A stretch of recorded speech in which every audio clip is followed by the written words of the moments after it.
अखिलेश ने कहा बुलडोजर के पहिए खुल गए हैं और स्टीयरिंग के हत्थे उखड़ गए हैं। वो कह रहे हैं ये उनके लिए पहचान का संकट बन गया है, जिन्होंने बुलडोजर को अपना प्रतीक बना लिया था। दोनों के लिए ही पार्किंग का समय आ गया है। प्रियंका ने लिखा, अन्यायपूर्ण अमानवीय बुलडोजर नीति को सुप्रीम कोर्ट ने आईना दिखाया है। इंसानियत इंसाफ को रौंदने वाली नीति और नियत बेपर्दा हो चुकी है। त्वरित न्याय की आड़ में भय का राज स्थापित किया जा सकता है, लेकिन यह देश संविधान से चलता है और संविधान से ही चलेगा। सुप्रिया श्रीनेत ने कहा, देश संविधान से चलेगा, बुलडोजर से नहीं। सबसे ऊंची अदालत का आज फैसला आ गया है, बुलडोजर को नफरत की मशीन बनाने वालों पर तमाचा है।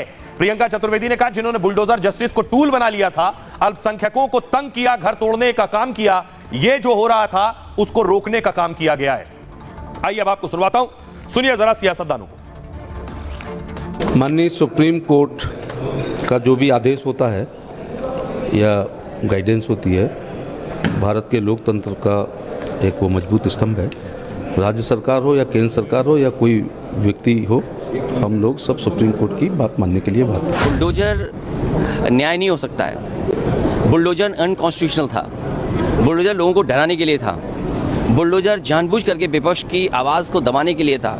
मैं धन्यवाद और बधाई दूंगा सुप्रीम कोर्ट के इस फैसले को, जिसने बुलडोजर को रोकने का काम किया है। मुख्यमंत्री जी और खासकर उत्तर प्रदेश की सरकार और बीजेपी के लोग इस बुलडोजर को इतना महिमा मंडल कर रहे थे कि बुलडोजर ही न्याय हो गया है। और इनके तमाम कार्यक्रमों में, इनकी रैलियों में इस बात को ये इतना बढ़ा चढ़ा करके लेकर के आते थे, जिससे लोगों के अंदर भय पैदा कर सकें। सारी सरकारों को, राज्य सरकारों को, जिन्होंने बुलडोजर जस्टिस एक माध्यम बना लिया था, एक टूल बना लिया था कि माइनॉरिटी को किस तरीके से तंग करें, माइनॉरिटी के जो घर हैं उसमें उसको तोड़ने का काम करें और लॉ एंड ऑर्डर को दरकिनार कर कर, नेचुरल कोर्स ऑफ जस्टिस को दरकिनार कर कर जो ये काम हो रहा था उसको रोकने का काम किया है। अब आपको बताऊं, अब तक उत्तर प्रदेश, मध्य प्रदेश, राजस्थान, असम, अलग अलग जगहों पर बुलडोजर एक्शन हुआ। हजारों करोड़ की संपत्तियों पर बुलडोजर चला है, जो अवैध थी या कब्जा करके बनाई गई थी, सरकारी जमीन पर थी या फिर किसी और की जमीन पर। उत्तर प्रदेश से बुलडोजर एक्शन की शुरुआत हुई।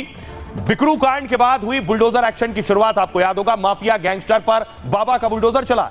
डॉन अतीक, मुख्तार गैंग पर बुलडोजर गरजा है। अतीक की करीब 752 करोड़ की संपत्ति पर बुलडोजर चला है। मुख्तार की 285 करोड़ की संपत्ति पर बुलडोजर चला। धीरे धीरे देश भर में बुलडोजर एक्शन तेज हो गया। मध्य प्रदेश से लेकर असम तक बुलडोजर एक्शन जारी। छतरपुर में पथराव के आरोपी के घर बुलडोजर चला।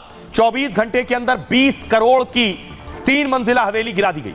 एमपी में 2 साल में 12,000 बार बुलडोजर एक्शन का दावा है। गुजरात, राजस्थान में बुलडोजर की कार्रवाई हुई। राजस्थान के उदयपुर में चाकूबाजी के आरोपी के घर बुलडोजर चला। यूपी के मुरादाबाद और बलिया में 2 आरोपियों की 6 संपत्तियां तोड़ी गई। विवाहिता के अपहरण की कोशिश के आरोप में बुलडोजर चला और कई मामलों में पीड़ित पक्ष ने जल्दबाजी का आरोप लगाया है। लेकिन सुप्रीम कोर्ट इस मामले में 1 अक्टूबर को सुनवाई करेगा और 1 अक्टूबर तक कहीं बुलडोजर नहीं चलेगा। सुप्रीम कोर्ट बाकायदा गाइडलाइंस, दिशा निर्देश जारी करेगा, कैसे बुलडोजर चलाया जाना है किसी पर, उसकी प्रक्रिया होगी, संभव है उसमें नोटिस दिया जाए।